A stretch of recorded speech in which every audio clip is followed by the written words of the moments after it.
देख class 10th वाले बच्चे, सब्जेक्ट साइंस चल रहा है, वायु का चैप्टर चल रहा है। ठीक है, इसमें चैप्टर 6 है, जैव प्रक्रम है। ठीक है, इसमें देखते हैं अगली हेडिंग है पादप में उत्सर्जन, मतलब पौधों में उत्सर्जन कैसे होता है।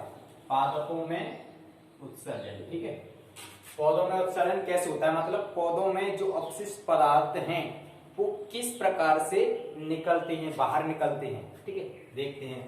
पादप अपशिष्ट, अपशिष्ट मैंने आपको पहले बता दिया है, अपशिष्ट कौन से होते हैं, जो गंदे खराब पदार्थ होते हैं वो कौन से कहलाते हैं, अपशिष्ट पदार्थ कहलाते हैं। पादप अपशिष्ट पदार्थों से छुटकारा प्राप्त करने के लिए, मतलब दूर करने के लिए, ठीक है, विविध तकनीकों का उपयोग करते हैं, मतलब कई प्रकार की तकनीकें अपनाते हैं। जैसे अपशिष्ट पदार्थ, मतलब गंदे पदार्थ कोशिका रिक्तका में संचित किए जा सकते हैं। कौन सी बात, किसमें संचित होते हैं ये, कोशिका की जो रिक्तका होती है, रिक्तका उसमें संचित होती हैं, या गौण व रेजिन के रूप में तथा गिरती पत्तियों द्वारा दूर किया जा सकता है। क्या दूर किया जा सकता है, जो अपशिष्ट पदार्थ है ना, अपशिष्ट पदार्थ है, अपशिष्ट पदार्थ वो किस किस के रूप में हो रहे हैं, गोंद के रूप में। ठीक है, रेजिन्स, गोंद रेजिन्स वही होता है। ठीक है, गोंद रेजिन्स। ठीक है, ठीक है, आगे और क्या है, गिरती पत्तियां। ठीक है, गिरती पत्तियां, गिरती पत्तियां वही तो है, जो खराब पत्तियां होती हैं अपशिष्ट हो जाती हैं, वही तो गिरती पत्तियां कहलाती हैं, अपशिष्ट पदार्थ कहलाते हैं, सीधी सी बात है। ठीक है, तो ये किस में आते हैं, अपशिष्ट पदार्थ में तो आते हैं। ये गोंद होता है ना, गोंद, गोंद को रेजिन्स के नाम से भी जाना आता है, गोंद व रेजिन्स। ठीक है, रेजिन्स एक वो भी आती है, जैसे हींग आती है ना, हींग सब्जी वाले हींग, वही तो होती है रेजिन्स। ठीक है, तो पौधों में जो हींग जैसे मतलब गोंद निकलता है ना, गोंद पौधों में जो गोंद निकलता है वो क्या होता है, अपशिष्ट पदार्थ ही तो माना जाता है, गंदा पदार्थ माना जाता है, वही तो क्या कहलाता है, अपशिष्ट पदार्थ कहलाता है। ऐसे पत्तों जो पौधे होती है, पौधों में पत्तियां कभी कभी पीली पड़ जाती हैं या सूख जाती हैं। ठीक है, तो ये कैसी कहलाती हैं, ये कैसे, ये गिरती है ना ऊपर से सूख करके या पीली पड़ करके पत्तियां गिर जाती हैं, तो कैसी कहलाती हैं, अपशिष्ट पदार्थों के रूप में तो कहलाती हैं, वही तो अपशिष्ट पदार्थ कहलाती हैं।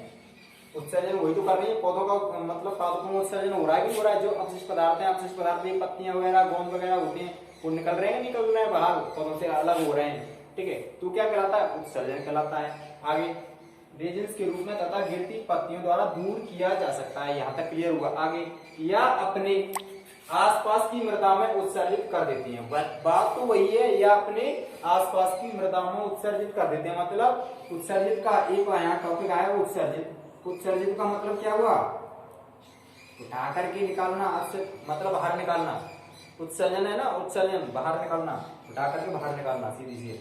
ठीक है, तो क्या करते हैं, यह आसपास के, अपने आसपास की जो मृदा होती है उसमें क्या करते हैं, उत्सर्जित कर देते हैं। जो अपशिष्ट पदार्थ है ना, अपशिष्ट पदार्थों को इनको क्या कर देती हैं, बाहर कर देती हैं, उत्सर्जित कर देती है। किसमें, जो मृदा है ना, मृदा में कर देती है, मतलब बाहर निकाल देती है, किसको, अपशिष्ट पदार्थों को।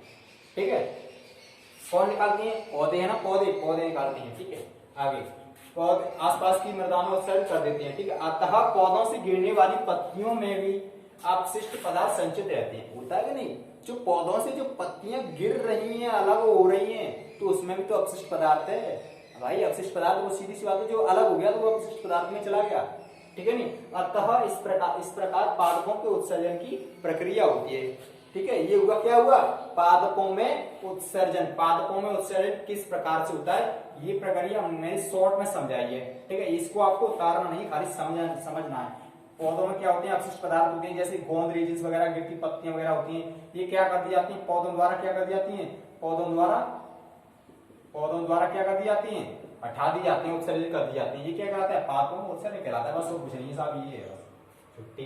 ठीक है, ये खाली मैंने आपको समझाने के लिए बनाया, बाकी तो आपको उतारना नहीं है। ठीक है,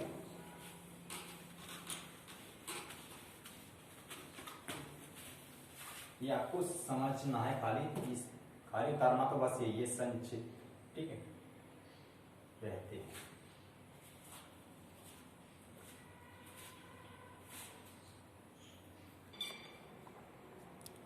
देखिए बच्चों, चैप्टर तुम्हारा हुआ खत्म।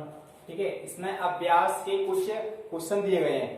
पहले दिए गए हैं ऑब्जेक्टिव टाइप के। ठीक है, कौन से दिए गए हैं, ऑब्जेक्टिव टाइप के क्वेश्चन दिए गए हैं। इसमें जैसे ये वाले इसमें जय प्रकरण में ये अभ्यास में ये क्वेश्चन दिए गए हैं, ऑब्जेक्टिव टाइप में दिए गए हैं और कुछ वैसे टाइप में शॉर्ट और लॉन्ग में, ठीक है।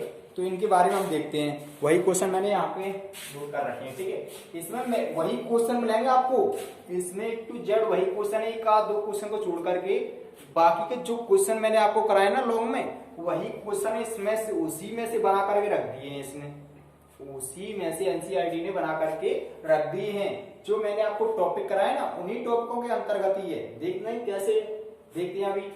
जैसे मनुष्य में वृक्क एक तंत्र का भाग है, ठीक है। मनुष्य में वृक्क एज ए किडनी है ना, एक तंत्र का भाग है। कौन से तंत्र का भाग है? जो संबंधित है, किससे संबंधित है? अब देखो, पोषण से नहीं साहब, पोषण से नहीं है। श्वसन से भी नहीं है। क्या है? वृक्क है ना, वृक्क किडनी किससे था? उत्सर्जन से था, उत्सर्जन से तो था ना, उत्सर्जन, ये रहा उत्सर्जन आ गया ना। परिवहन से भी नहीं है। कौन सा होगा हमारा? उत्सर्जन होगा, उत्सर्जन वाला ऑब्जेक्ट करेक्ट है। ऐसे क्वेश्चन मैंने आपको पहले बता दिया, कंपटीशन पेपर में अधिक आते हैं और आपके पेपर में भी आ सकते हैं, ठीक है कि नहीं। कम से कम 2 या 3 या 4 क्वेश्चन तो 2-3 क्वेश्चन तो कंपलसरी ऐसे ऑब्जेक्टिव टाइप के आते हैं, ठीक है कि नहीं। उसमें आपको टिक करना है। मैंने आपको पहले बता दिया, अगर आपको लॉन्ग आंसर आता होगा, ठीक है, तो आप शॉर्ट तो चुटकी में उड़ा दोगे। अगर आपने ढंग से पढ़ा होगा, मैंने आपको क्या बताया था कि जो वृक्क है, वृक्क मानव की जो वृक्क होते हैं वो क्या होते हैं? उत्सर्जन तंत्र के रूप में माने जाते हैं। माने जाते हैं। वही वाली बात है। क्या होगा? मनुष्य में वृक्क एक तंत्र का भाग है जो संबंधित है किससे? उत्सर्जन से। क्लियर हुआ? ठीक है। अगला क्वेश्चन है हमारा, पादप में जाइलम उत्तरदायी है। ये जाइलम और फ्लूइम मैंने अगली वीडियो में करा भी दिए हैं, ठीक है नहीं। कौन सी है? पादप में जाइलम उत्तरदायी है, मतलब जाइलम और फ्लूइम। मैंने जाइलम का काम क्या बताया था? जाइलम का काम बताया कि नहीं छोटी स्ट्रिक में? जाइलम जल, मतलब जल का परिवहन, जल का ट्रांसफर, जल का परिवहन किस प्रकार से होता है बताया था। तो वही है इसमें। और फ्लूइम में भूड मतलब जो उसके पोषक तत्व हैं, किसके? पौधों के पोषक तत्व किसके द्वारा जा रहे हैं, कहाँ जा रहे हैं, क्या हो रहा है, इनका वहन हो रहा है, ट्रांसफर हो रहा है, वो किस में आते हैं? फ्लूइम में। इसमें क्या है? जाइलम में क्या है? जल ही तो चल रहा है। देखते हैं क्या जल है। पादप में जाइलम उत्तरदायी किसके लिए है? जल का वहन। चलो ये तो सही है। देखते हैं और आगे।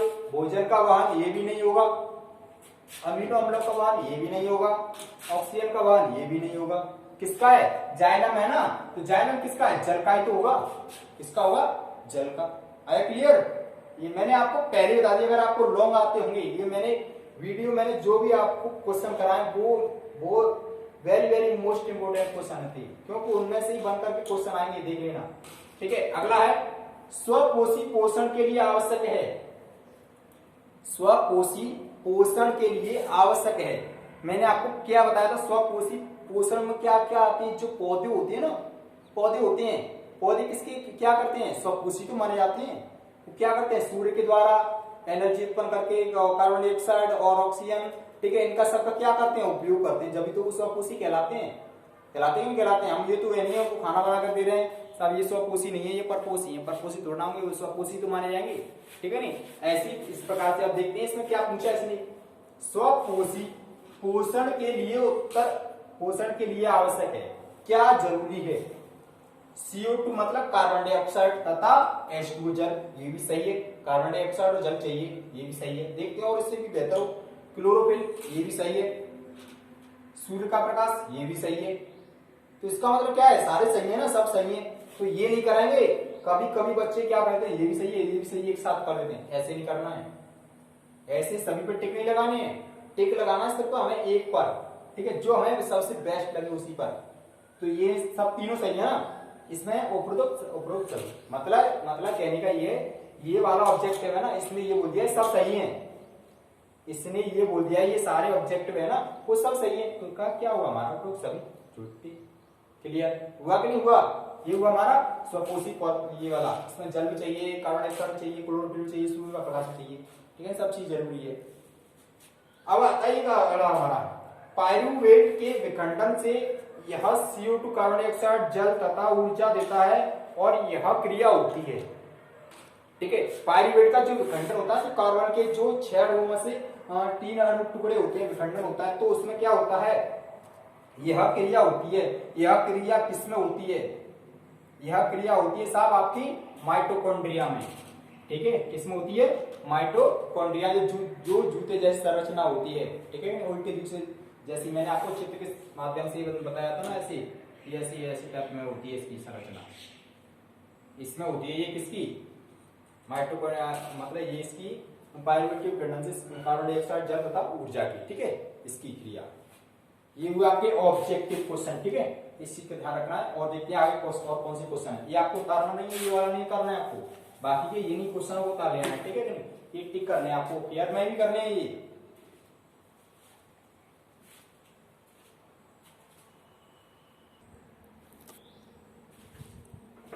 देखिए बच्चों, इसने क्वेश्चन नंबर 5 है ना, उसको ये पूछा है, क्वेश्चन नंबर 5 में क्या पूछा है, हमारे शरीर में वसा का पाचन कैसे होता है, यह प्रक्रम कहां होता है। तो लिख दो आंसर क्या है, 5 का आंसर लिखना है, 5 का उत्तर लिख दो, ठीक है। हमारे शरीर में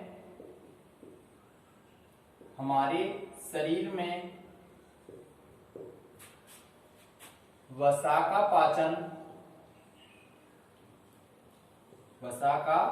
पाचन लाइपेज, किसके द्वारा, लाइपेज नामक एंजाइम द्वारा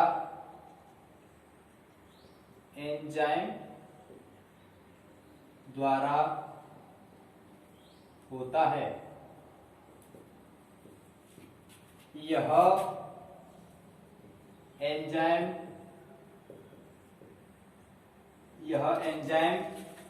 वसा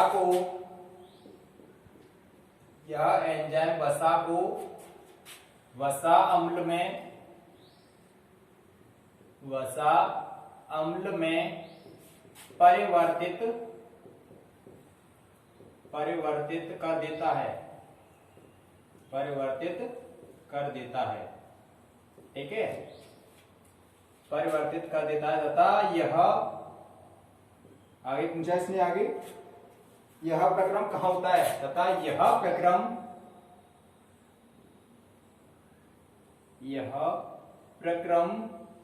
छोटी आंत या क्षुद्रांत कर देना, ठीक है, क्षुद्रांत में होता है।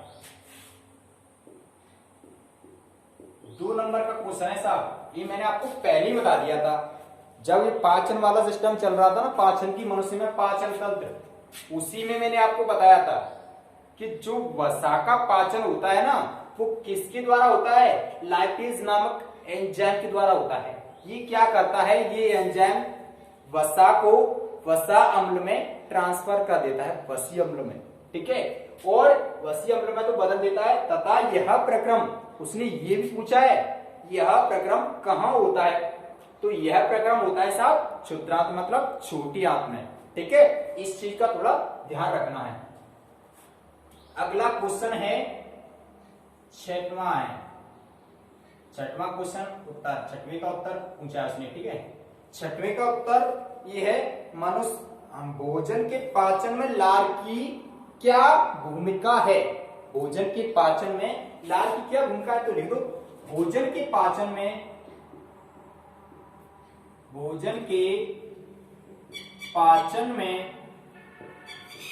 लार की निम्नलिखित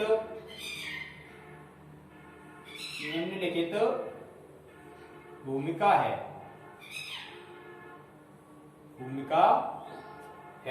ठीक है, क्या भूमिका है, इसके बारे में जानेंगे हम।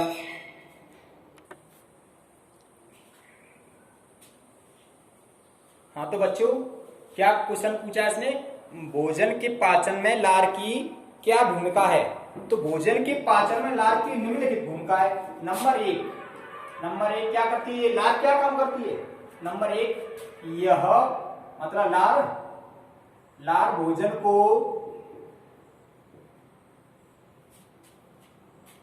भोजन को मिलाती है, भोजन को एक साथ मिलाती है, एक साथ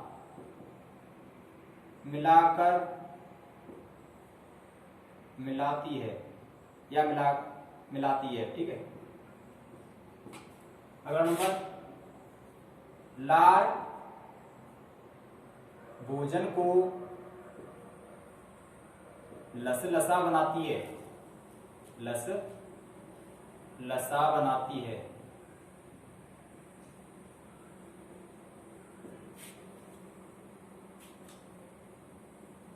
इसमें स्टार्च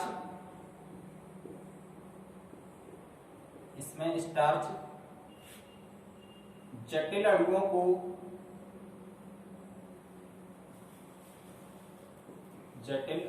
को सरल अणुओं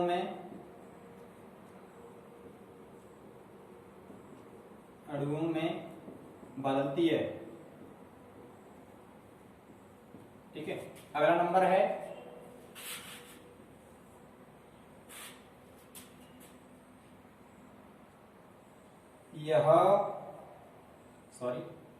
इसमें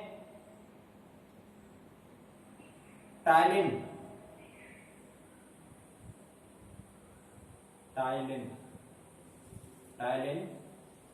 नामक एंजाइम पाया जाता है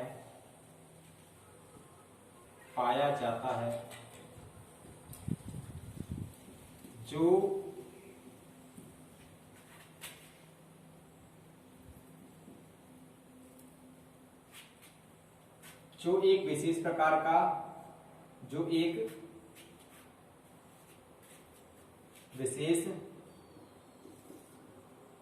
पाचक एंजाइम है,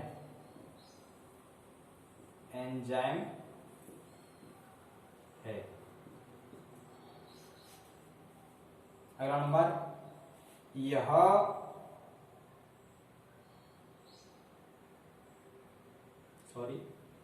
इससे भोजन आसानी से मिलकर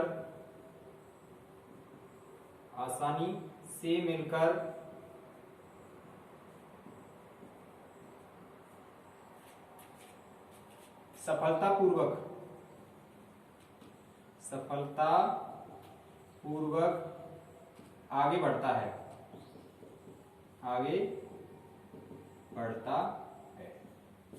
ठीक है। ये हुए 5 पॉइंट। भोजन, मनुष्य के भोजन में, पाचन में लार की निम्नलिखित भूमिका है। अब लार की क्या क्या भूमिका है? यह भोजन एक साथ मिलाती है, यह भोजन को एक साथ मिलाती है, ठीक है। यह भोजन को क्या करती है? एक साथ मिला कर देती है। जैसे भोजन खाएंगे तो लार क्या करती है? भोजन को मिलाती है कि मिलाती है? आगे लार भोजन को लसलसा बनाती है, लसलसा, जब लार उसमें जाएगी भोजन तो लसलसा बन जाता है, लार सी उसमें पतले से टाइप में वैसे हो जाता है। इसमें स्टार्च जटिल अणुओं को सरल अणुओं में बदलती है, मतलब जो जैसे टाइट ज्यादा होगा तो जैसे सूखा भोजन खाते हैं तो लार से क्या होता है? मुलायम हो जाता है कि नहीं होता है। आगे इसमें टायलिन नामक एंजाइम पाया जाता है जो विशेष पाचक एंजाइम है कि नहीं? वो तो टायलिन सबसे मोस्ट इंपोर्टेंट क्वेश्चन है। मनुष्य में कौन सा है, लार में कौन सा एंजाइम पाया जाता है? मनुष्य की लार में टायलिन एंजाइम पाया जाता है, ठीक है। इससे भोजन आसानी से मिलकर सफलतापूर्वक आगे बढ़ता है कि नहीं बढ़ता है? वो रसिका में आगे बढ़िया सफलतापूर्वक पहुंच जाता है। भाई भोजन अगर खाओगे और वो लार से मिलकर के जा रहा है तो क्या होगा? सफलतापूर्वक आगे बढ़ेगा। नहीं सूखा खाओगे तो क्या है? सूखा अटक भी सकता है और ग्रसिका में अटक भी सकता है, ठीक है कि नहीं? ये हुए आपके क्वेश्चन, ठीक है। और आप अपने फेयर वर्क में भी इसको करते रहना है, ठीक है।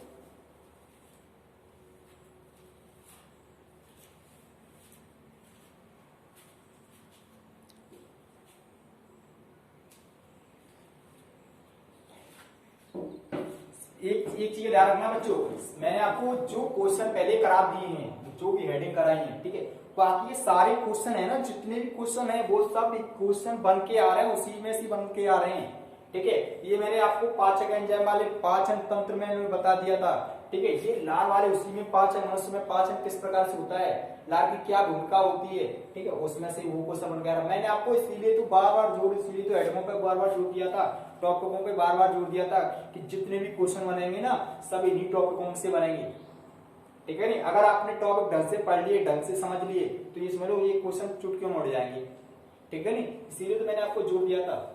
ये हुए आपके कितने 5-6 क्वेश्चन हुए, ठीक है। और अपनी कॉपी में साथ साथ नोट करते जाएंगे और समझते जाएंगे और थोड़ा याद भी करते रहेंगे, ठीक है। सभी बच्चों से बोल देना, जितने आसपास के जितने भी लोग लड़के मिले, अपने जो स्कूल के बच्चे हों उनसे, ठीक है।